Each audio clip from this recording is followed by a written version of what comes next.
హెచ్చరికలు చేయాలి. నాకు ఈ మధ్య ఇది అలవాటు లేదు. ఇద్దరు కన్నా ఎక్కువ మంది కనబడితే ఈ హెచ్చరికలు చేయలేకుండా ఉండలేకపోతున్నాను. ఒకవేళ మీరు ఏ సభలో అయినా విలువకే క్షమించండి, మళ్ళీ చెప్తున్నాను. చెప్పాల్సినటువంటి హెచ్చరిక ఒకటి, మనం ఇలాంటి సమావేశాలు ఇలాగే పెట్టుకుంటూ పెట్టుకుంటూ ఉంటాము, పెట్టుకోవడం కుదురుతుంది అనేటటువంటి భ్రమలో ఇక్కడ ఎవరన్నా ఉంటే దయచేసి ఆ భ్రమ నుంచి బయటికి రండి. దేశంలో చాలా చోట్ల సమావేశాలు పెట్టుకోవడానికి చాలా చాలా కష్టం అవుతుంది. కష్టం అయ్యి కొన్నాళ్ళకి అసంభవం అవుతుంది. భజన కార్యక్రమాలు పెట్టుకోవచ్చు, శ్లాఘించేటటువంటి కార్యక్రమాలు పెట్టుకోవచ్చు, ప్రశ్నించే కార్యక్రమాలు, నిరసన తెలిపేటటువంటి కార్యక్రమాలు, ప్రతిఘటించేటటువంటి కార్యక్రమాలు సభలు పెట్టుకోవడం మాత్రం చాలా కష్టం. ఒకవేళ మా అరుణ్ కుమార్ లాగో ఎవరన్నా తెగించి సమావేశాలు పెట్టుకోండి, కానీ పర్యవసానాలు ఉంటాయి. వాటిని గనక ఆ పర్యవసానాలను కూడా నేను సహిస్తాను అంటే పెట్టుకో. మీ మీద కేసులు పెడతారు, యూఏపీఏ చట్టం కింద పెడతారు, తీసుకెళ్ళి లోపలేస్తారు, నానా హింసలు పెడతారు. అవి చేయడానికి కుదరదంటే ట్రోల్ చేస్తారు, లేకపోతే సోషల్ మీడియాలో పచ్చి గుర్తు తిడతారు. ఇక రకరకాల హింసలు. ఒకటి. రెండవది, మనకి ఇంకొక 7-8 రోజుల్లో ఆగస్టు 15 వస్తుంది, స్వాతంత్ర దినోత్సవం. ఈ సంవత్సరం ఎర్రకోట మీద ఆగస్టు 15 స్వాతంత్ర దినోత్సవం నాడు మువ్వన్నెల జెండా ఎగురుతుంది. వచ్చే సంవత్సరం ఎగురుతుంది అని నేను ఖచ్చితంగా చెప్పేటటువంటి పరిస్థితిలో లేదు. ఏ జెండా ఎగరొచ్చు, ఏ జెండా ఎగురుతుందో మీరు ఊహించుకోవచ్చు. పరిస్థితులు అంత బాగా లేవు. మొన్న ఈ మధ్య కేంద్ర హోంమంత్రిత్వ శాఖ వారు ఒక జీవో తీసుకొచ్చారు. ఆ జీవో ప్రకారం కేంద్ర ప్రభుత్వం యొక్క అధికారిక కార్యక్రమాల్లో ఏ కార్యక్రమంలో అయినా కూడా వందే మాతరం 6 చరణాలు ఖచ్చితంగా పాడి తీరాల్సిందే. అది కూడా జనగణమనకు ముందు పాడి తీరాలి. ఇది హోంమంత్రిత్వ శాఖ తాకీదు మొదలైంది. మన సమావేశాలు మనం చూస్తున్నట్లు మామూలుగా కాస్త ఆలస్యంగా మొదలవుతాయి. ఆలస్యంగా మొదలైనటువంటి కార్యక్రమాలు చాలా ఆలస్యం అయిపోయింది. ఇప్పటికే ఎలాగా మనం వందే మాత్రం పాడుకున్నాం కదా, ఈసారికి జనగణమన వదిలేద్దామా అనేటటువంటి పరిస్థితి నెమ్మదిగా వచ్చి కొన్నాళ్ళకి జనగణమన అదృశ్యమైపోయేటటువంటి ప్రమాదం కూడా ఈ దేశంలో ఇవాళ ఉంది. దానికి తార్కాణం ఏమిటి అని అడిగితే, దేశంలో ఎన్ని సమస్యలున్నా, అరుణ్ పార్లమెంట్లో ఉన్నారు, లోక్సభలో ఉన్నారు, ఇన్ని సమస్యలున్నా, నిరుద్యోగం ఉన్నా, అధిక ధరలు ఉన్నా, చైనా ఉన్నా, ఇంకోటి ఎన్ని సమస్యలున్నా అన్నిటినీ పక్కన పెట్టి నిరంతరాయంగా నిరాఘాటంగా 10 గంటలు మ్యారథాన్ డిస్కషన్ ఆన్ వందే మాత్రం ఈ మధ్య లోక్సభలో చేశారు. అంటే ఆంతర్యం అర్థమవుతుంది మనకి. దీని తర్వాత హోంమంత్రిత్వ శాఖ మరొక నిర్ణయం తీసుకున్నారు. High level committee on demographic changes constitute చేశారు. దాని టర్మ్స్ ఆఫ్ రిఫరెన్స్ చూస్తే, అది ఏం పని చేయాలి అనేటటువంటి ఆ లిస్టు చూస్తే పదే చొరబాటుదారులు ఇన్ఫిల్ట్రేటర్స్ ఇల్లీగల్ ఇన్ఫిల్ట్రేటర్స్ అనే మాట ఎన్నిసార్లు వస్తుందంటే అరుణ్ గారు ఆశ్చర్యపోవాలి. ఎవరు ఇందాక అరుణ్ గారు అన్నారు, ఎవరు సిటిజన్ కాదు, ఎవరు పౌరుడు కాదు అనేది వాళ్ళ చేతిలో పెట్టుకుంటారనమాట.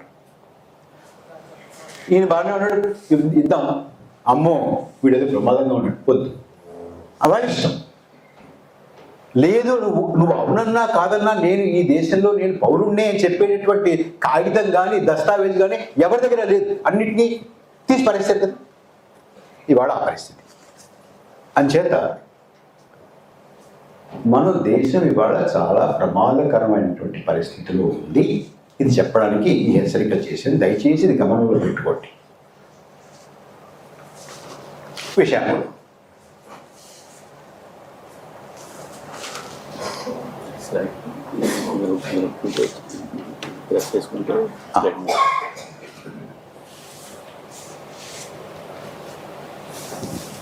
ఇది చూపించాలా?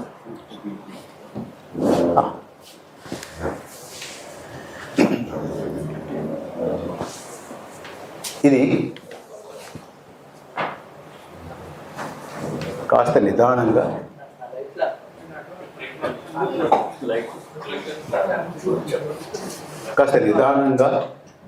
ప్రశాంతంగా చూసి అర్థం చేసుకోవలసినటువంటి అంశం.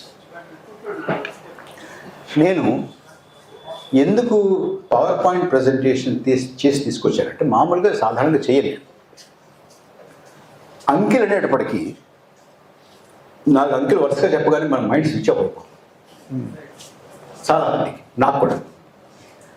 అందుచేత మనకి అంకె కనపడితే అది కాస్త రిజిస్టర్ అవుతుంది అనేటటువంటి ఒక అంచనాలతోటి ఆశతోటి నేను ఇవాళ ఈ పవర్ పాయింట్ ప్రజెంటేషన్ తీసుకొచ్చాను. నేను ఇందులో ఉటంకించినటువంటి ఏ అంకె కూడా, ఏ సంఖ్య కూడా నా సొంతం కాదు. ఇది అన్నీ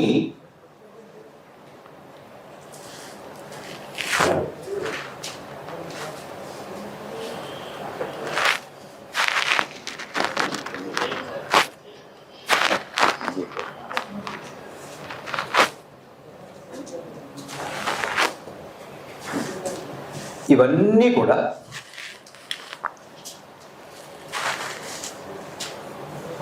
ఎలక్షన్ కమిషన్ ఆఫ్ ఇండియా వారు ఇచ్చినటువంటి ప్రెస్ రిలీజెస్, వారు ఏర్పాటు చేసినటువంటి press conferences,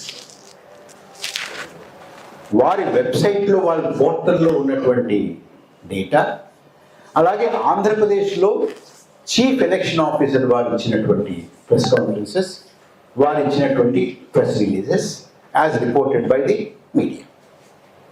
Everything is official data. అది మాత్రమే నేను తీసుకొచ్చి పెడుతున్నాను. నేను ఇప్పటి నుంచి చెప్పేటటువంటి ప్రతి మాట, ప్రతి తర్కం, ప్రతి అంకె, ప్రతి సంఖ్య ఎక్కడైనా నుంచుని సమర్థించుకోగలిగినటువంటి సాక్ష్యాలు, ఆధారాలు నా దగ్గర ఉన్నాయి.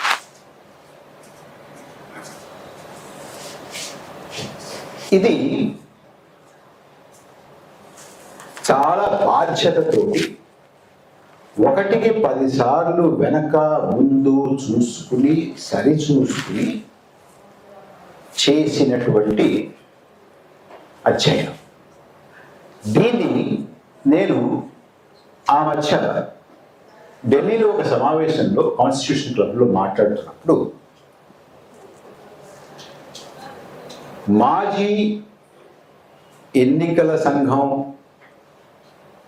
చీఫ్, ప్రధాన ఎన్నికల అధికారి, మాజీ ప్రధాన ఎన్నికల అధికారి ఎస్వై ఖురేషీ గారు కూడా సభలో ఉన్నారు. వారి సమక్షంలో చేసినటువంటి ప్రెజెంటేషన్ అదే పట్టుకొచ్చాను. ఇంగ్లీష్లో ఉంటుంది ఏమనుకోవాలి, తెలుగులోనే చెప్తాను.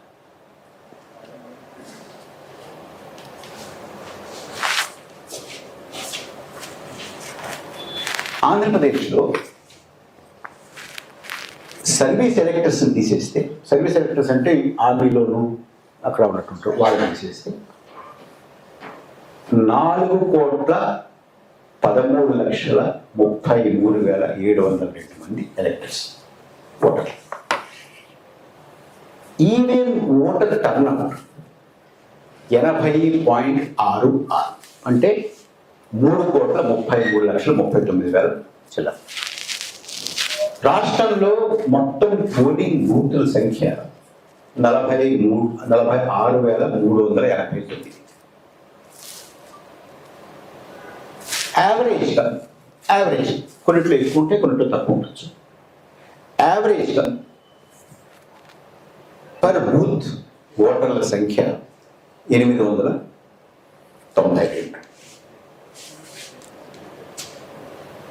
ఇది కొంచెం ఇబ్బంది పెడుతుందండి.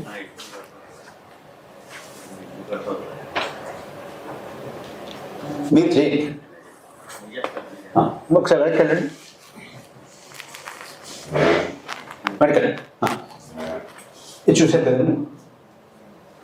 నెక్స్ట్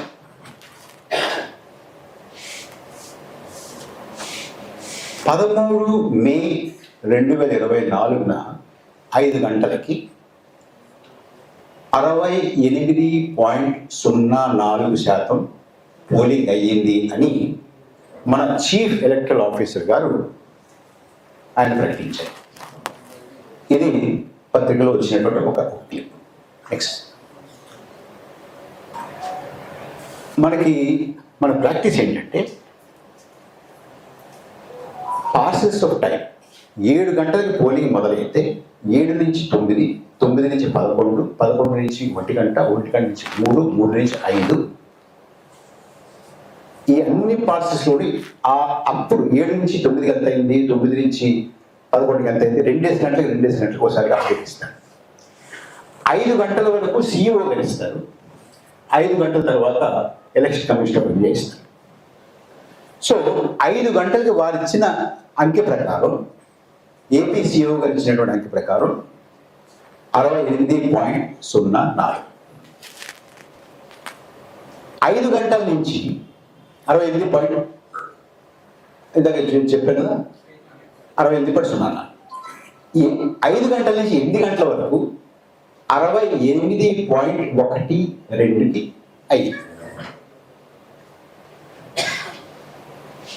68.04 నుంచి 68.12 అంటే 5 గంటల నుంచి 8 గంటల వరకు 3 గంటల్లో 0.08% పెరిగింది పోలింగ్. దానికి మొత్తం రాష్ట్రం మొత్తం మీద ఆ 3 గంటల్లో పోలైనటువంటి ఓట్ల సంఖ్య 33,064. దయచేసి గుర్తుపెట్టుకోండి, మొత్తం రాష్ట్రంలో 43,000 చిల్లర బూతుల్లో 3 గంటల్లో పోలైనటువంటిది 0.08 అంటే 33,064 ఓట్లు. నెక్స్ట్ ఇది 8 గంటల వరకు జరిగినటువంటి polling election commission of India వాళ్ళ పోర్టల్లో ఉన్నటువంటి సమాచారం. అన్ని స్టేట్స్తో పాటు మొట్టమొదటి ఆంధ్రప్రదేశ్ ఫస్ట్.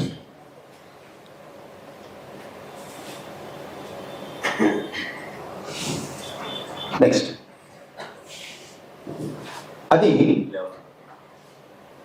తర్వాత 11:45కి 8 గంటల నుంచి 11:45